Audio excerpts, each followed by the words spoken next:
네, 시장이 국내뿐 아니라 미국 증시도 최고가를 찍은 상황이고 계속해서 우리 모두 다 같이 윈윈하자라고 시장이 좀 흘러가는 것 같기는 합니다. 외국인들이 대형주 쪽으로 굉장히 많이 사들이고 있는데요. 오늘 수익 극대화할 수 있는 방법 이제 월동 준비하러 가봐야겠죠. MTNW 단야 선생과 함께 이야기 나눠볼게요. 안녕하세요. 네, 안녕하십니까?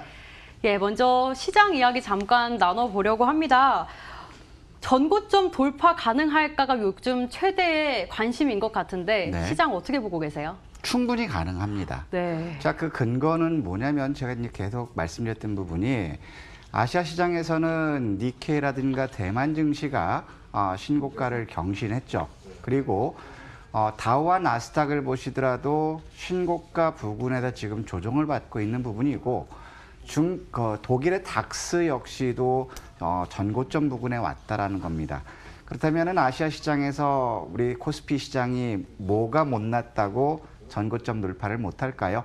일본보다는 국내 증시 여건이 훨씬 낫습니다. 그렇기 때문에 하루하루 전고점 돌파를 위해서 쉬어가는 조정이 나올 수 있지만 결국에 이런 조정에서는 우리는 두려워하는 게 아니라 우리가 사고 싶은 사야 할 주식들을 사야 되는 저가에 매수하는 기회로 삼아도 된다. 저는 이렇게 말씀드리고 싶습니다.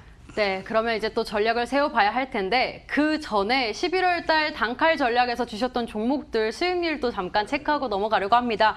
수익이 정말 많이 나고 있어요. 고가 채울 종목들 여러 가지 주셨는데 태움 같은 경우는 30% 수익이 나고 있고요. 또 한국단자도 28%대 수익이 나고 있습니다. 그 다음에 지난주 홀쭉해지지 않게 잘 채워보자라고 주셨던 종목들 한번 살펴볼까요?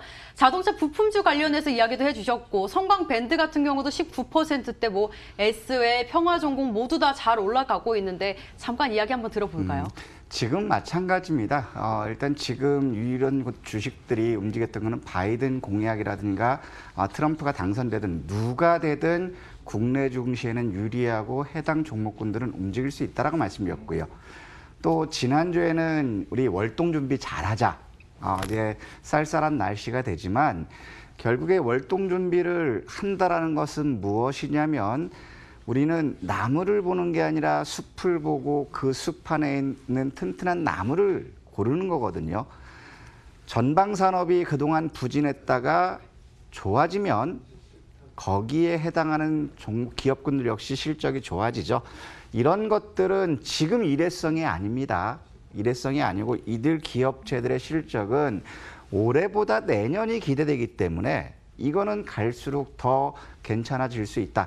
그렇기 때문에 여러분들께 말씀드릴 거는 지금 여기서 말씀드린다면 지수가 상승해서 대형주를 살 것이냐, 지수가 더 가서 수익률을 높게 가서 중소형주를 살 거냐, 여기서 고민을 많이 하시는데 고민하지 마시고 내가 수익을 덜 내더라도 안정적인 수익을 추구하시는 투자자라면 업종 대표 대형주로 가시면 되고요. 하지만 지금은 되는 시장이고 신고가 경신을 한번 기대할 수 있기 때문에 나는 공격적으로 시도해 보겠다라고 했을 때는 결국에 중소형주로 가는 것이 바람직하다라고 미리 말씀드리고 싶습니다. 네, 사실 뭐 대형주도 개별주도 테마주도 요즘 들어서 굉장히 갈 때 같잖아요. 이제 수익을 좀 더 극대화시킬 수 있는 방법을 오늘 준비해 오셨다고 들었습니다. 준비해 오신 내용 한번 들어볼까요? 항상 지금은 이제 같아요. 네. 제가 이제 시장에 대해서 두려워하지 말자, 갈 때까지 가보자라고 했던 게 시장의 질적으로 변한다. 은행, 보험, 건설, 트로이카가 움직이기 때문에 시장은 일시적인 조정이고 이것이 하락 조정은 아니라고 계속 누차 강조드렸고요. 그다음에 지금 원가나 환율용화 같은 경우는 1240원 수준에서도 야 이거는 1050원 가도 우리는 문제 없다라고 말씀드렸거든요.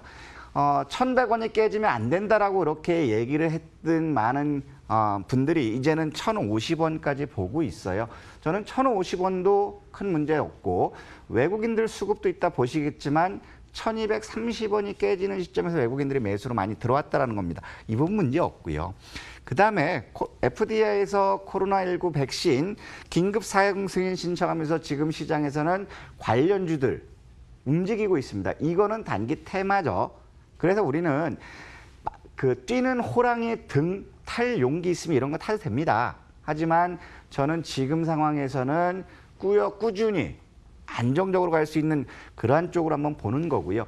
그다음에 여기서 보는 부분들이 이겁니다. 지금 저금리 기조에서 부동산 가격이 급등하고 있죠. 그다음에 정부에서는 세금을 가지고 자, 이 부분을 관리하려고 하는데 결국에 지금 이런 것들이 부동산이 급등하면서 상대적으로 박탈감을 느끼고 있기 때문에 지금 국내뿐만 아니라 미국 역시도 위험자산에 대한 투자가 증가되고 있다는 겁니다. 즉 위험자산에 대해서 투자가 증가된다면 결국에 시장으로 자금이 유도입될 가능성이 굉장히 높다는 거고 실제 이것이 시장에 반영되고 있죠. 그럼 여기서 이제 우리가 봐야 될 거는 자, 이걸 한번 봐요. 다른 거 보지 마시고 환율 부분이 있기 때문에 외국인들, 기관들 곳간이 비어졌기 때문에 곳간 채울 수밖에 없다. 환율 부분 때문에.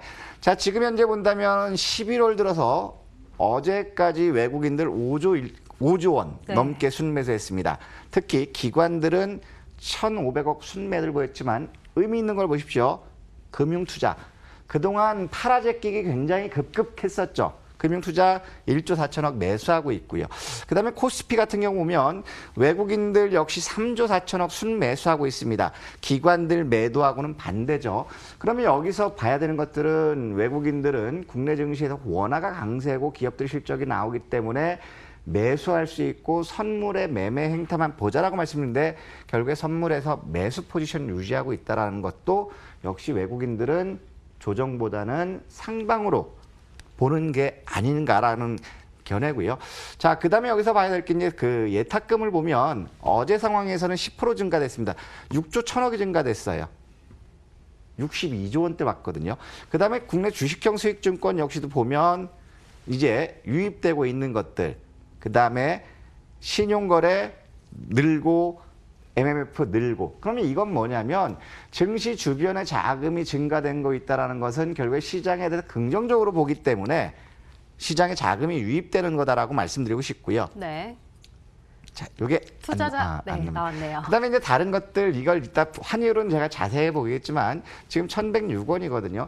이렇게 하면 채산성 안 좋다 많이 위험을 하는데 저는 1,106원 이거 문제 아직 없다고 생각하고 있고요.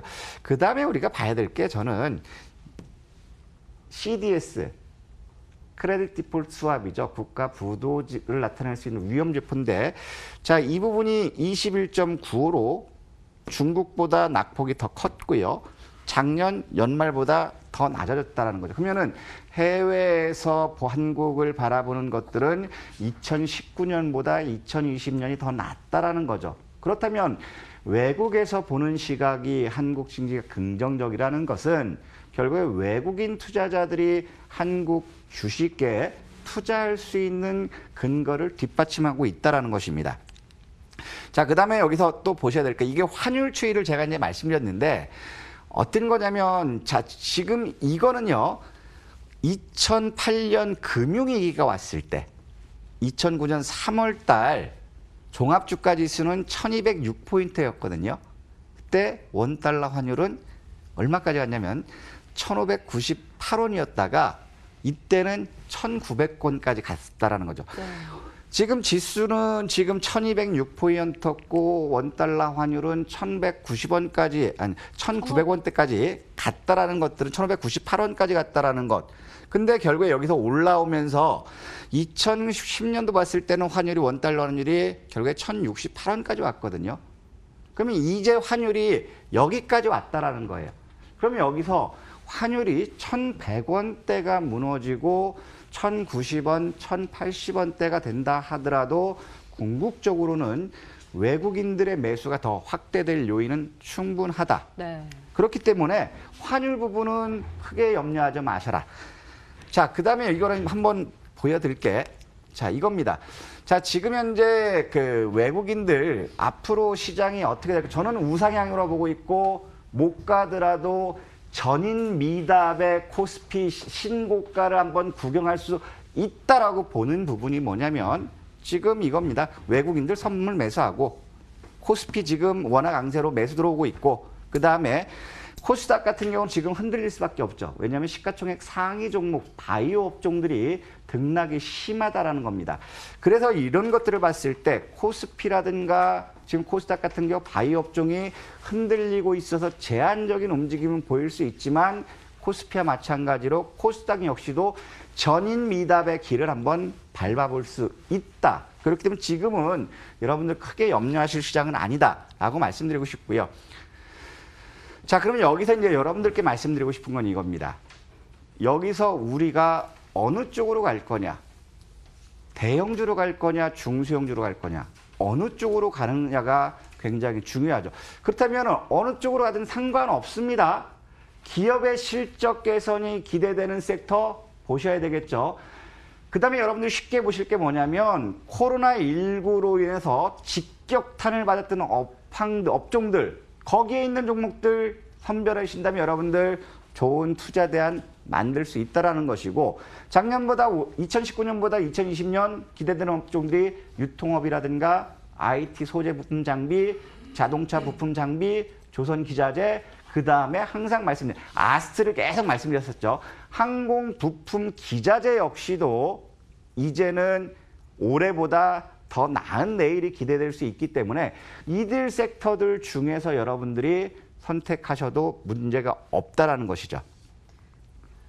자, 그러면 여기서 이제 나는 대형주, 업종 대표주들을 투자하겠다라고 하시는 분들은 여기서 유통업종이 가장 크게 직격탄을 맞았죠. 그러면 신세계라든가 롯데쇼핑 이제 올라오고 있지만 아직 코로나19 이전까지 아직 갈 길이 많죠. 그러면 이런 것들이 대형주 선호하시는 분들. 자, 보험업종은 저는 항상 말씀드렸죠. 한화생명 안 올라서 화가 난다 해서 한화생명이라도 얘기했지만 PBR 0.2다. 1,400원 이거 주워 담아라. 지금 어떻게 됐죠? 지금은 그 생명보험 쪽에 갔지만 보험 쪽에서 못 간 게 손해보험, 화재보험 못 갔습니다. 그 다음에 무역이라든가 이런 물동량이 많아지면 재보험사 실적 좋아지겠죠. 코리안리는 지금 투신들 연기금 손절하고 있지만 자사주 취득을 해서 이걸 받고 있죠. 그렇다면은 재보험인 코리안리 이건 역시 긍정적이고, 또 트럼프가 됐든 바이든이 됐든 건설업종들은 여러분들 잘 봐야 된다. 왜? SOC라든가 미국 시장 역시도 투자를 확대할 거니까. 건설업종 갔는데 그 다음에 못 간 거 어떤 게 있습니까? 건설 기계들 움직일 수 있죠. 그 다음에 자동차 부품 좋다고 그랬죠. 업종 대표주들 현대모비스 사시면 되죠. 대형주 선호하시는 분들은 이렇게 보시면 되겠죠. 선생님, 좀 곤란한 질문이지만 네. 시청자의 마음으로 네. 종목 정말 많이 주셨는데 네. 이 중에서 제일 빨리 갈 것 같은 종목이나 가장 메리트 있는 종목 혹시 있다면? 그거는 제가 사죠. 그러면 저는 제가 네. 볼 때는 여기서 하나 본다면 빨리 가는 것보다는 꾸준히 갈 수 있는 거는 어떤 거냐면 네. 현대건설기계 네. 실적 개선 나오죠. 네, 현대건설기계 일단 한 가지 받아봤습니다. 다음 종목도 한번 살펴볼까요? 네.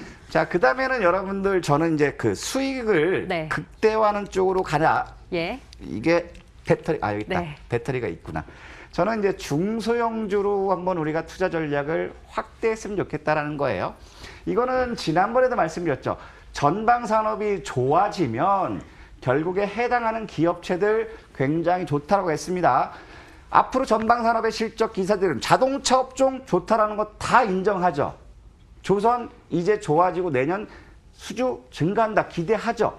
그 다음에 항공 지금까지 굉장히 안 좋았거든. 저는 항공 쪽을 지금 여기서 본다면 미리 질문하기 전에 항공 쪽을 저는 본다라는 거고요. 자, 지금 자동차 부품 소재 쪽에서 성우하이텍, 평화전공 올라왔지만 더 갈 가능성 크죠. 두 번째, 조선기자재, 태광, 성광밴드 움직이지만 지금 현재 PBR 0.5도 안 되고요. 더 개선되거든요. 갈 길이 멀죠. 그 다음에 저는 이제 보는 게 앞으로 미래산업 했을 때 항공우주라든가 이런 쪽에 신사업의 투자, 달 개발이라든가 이런 것 나올 수 있죠. 그 다음에 제일 큰 것들은 그동안 항공기 정비 쪽 안 했습니다. 안 탔으니까. 근데 이제부터는 맥스 보잉이라든가 이런 쪽에서 신기종 나가고 있죠. 그렇다면은 저는 계속 말씀드렸던 게 아스트는 4,000원 미만에 사서 5,000원 팔면 된다. 박스권 한다고 그랬죠. 올해는. 근데 결국에 이런 것들 실적 좋아하면 박스권 상단 돌고, 그다음에 항공에서 이거 보시면 돼요. 한화 에어로스페이스 미래 사업 플라잉 택시 있죠. 그다음에 방산 쪽에서 해외 수출 크게 증가되고 있죠. 한화 에어로스페이스는 오늘보다 나은 내일이 기대되고 내일보다 나은 모레가 기대되기 때문에 이렇게 실적이 개선되는 주식들 담아보자. 지수가 빠지면 겁내지 말고, 그 다음에 수익을 극대화로 간다면 저는 업종 대표 대형주 맥락보다는 차라리 이쪽으로 보는 게 계좌 수익률을 우리가 확실히 챙겨갈 수 있지 않을까, 이렇게 생각합니다. 네, 더 안정적으로 수익을 챙겨갈 수 있는 종목들, 또 지난주에 이어서 이번 주도 자동차 부품주, 건설주, 또 항공주 주셨는데요. 대표적인 팁이라면 현대건설기계까지 받아봤습니다. 매주 수요일 단칼 전략을 통해서 여러분들께 수익 극대화할 수 있는 방법 안내해드리고 있는데요. 유튜브를 통해서도 다시 한번 보실 수 있고요. 여기서 다니아 선생과는 인사드릴게요. MTNW 다니아 선생과 함께했습니다. 고맙습니다. 감사합니다. 수고하셨습니다.